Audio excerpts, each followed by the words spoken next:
Hello माँ, मैं राजू बोल रहा हूँ। कैसे हो माँ? मैं ठीक हूँ बेटे।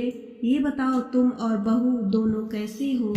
हम दोनों ठीक हैं। माँ, आपकी बहुत याद आती है। अच्छा सुनो माँ, मैं अगले महीने इंडिया आ रहा हूँ तुम्हें लेने। क्या? हाँ माँ, अब हम साथ ही रहेंगे। नीतू कह रही थी माँ जी को अमेरिका ले आओ, वहाँ अकेली बहुत परेशान हो रही होंगी। हेलो, सुन रही हो माँ? हाँ हाँ बेटे। बूढ़ी आंखों से खुशी की अश्रुधारा बह निकली। बेटे और बहू का प्यार नस नस में दौड़ने लगा। जीवन के 70 साल गुजार चुकी सावित्री ने जल्दी से अपने पल्लू से आंसू पोंछे और बेटे से बात करने लगी। पूरे 2 साल बाद बेटा घर आ रहा था। बूढ़ी सावित्री ने मोहल्ले भर में दौड़ दौड़ कर ये खबर सबको सुना दी। सभी खुश थे कि चलो बुढ़ापा चैन से बेटे और बहू के साथ गुजर जाएगा। राजू अकेला आया था। उसने कहा कि माँ, हमें जल्दी ही वापस जाना है, इसलिए जो भी रुपया पैसा किसी से लेना है वो लेकर रख लो, और तब तक मैं किसी प्रॉपर्टी डीलर से मकान की बात करता हूँ। मकान? माँ ने पूछा। हाँ माँ, अब ये मकान बेचना पड़ेगा, वरना कौन इसकी देखभाल करेगा? हम सब तो अब अमेरिका में ही रहेंगे। बूढ़ी आंखों ने मकान के कोने कोने को ऐसे निहारा जैसे किसी अबोध बच्चे को सहला रही हो। आनन फानन और औने पौने दाम में राजू ने मकान बेच दिया।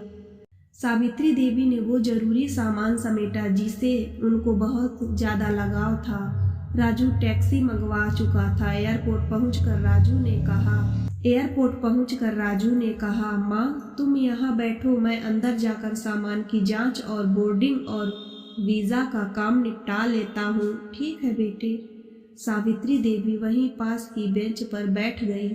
काफी समय बीत चुका था। बाहर बैठी सावित्री देवी बार बार उस दरवाजे की तरफ देख रही थी जिसमें राजू गया था, लेकिन अभी तक बाहर नहीं आया। अंदर बहुत भीड़ होगी, यह सोचकर फिर से टकटकी लगाए देखने लगी।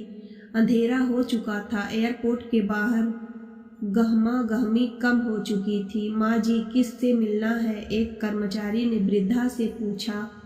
मेरा बेटा अंदर गया था टिकट लेने, वो मुझे अमेरिका लेकर जा रहा है, सावित्री देवी ने घबरा कर कहा। लेकिन अंदर तो कोई पैसेंजर नहीं है। अमेरिका जाने वाली फ्लाइट तो दोपहर में ही चली गई। क्या नाम था आपके बेटे का? कर्मचारी ने सवाल किया। राजू।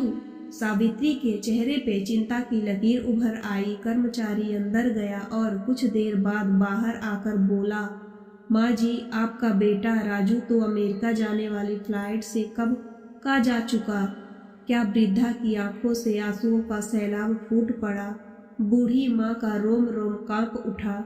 किसी तरह वापस घर पहुंची तो अब बिक चुका था। घर में बाहर चबूतरे पर ही सो गई। सुबह हुई तो दयालु मकान मालिक ने एक कमरा रहने को दे दिया। पति के पेंशन से घर किराया और खाने का काम चलने लगा। समय गुजरने लगा। एक दिन मकान मालिक वृद्धा से पूछा, माँ जी, क्यों नहीं आप अपने किसी रिश्तेदार के यहाँ चली जाएं? अब आपकी उम्र भी बहुत हो गई, अकेली कब तक रह पाएंगी? हाँ, चली तो जाऊं, लेकिन कल को मेरा बेटा आया तो यहाँ फिर कौन उसका ख्याल रखेगा?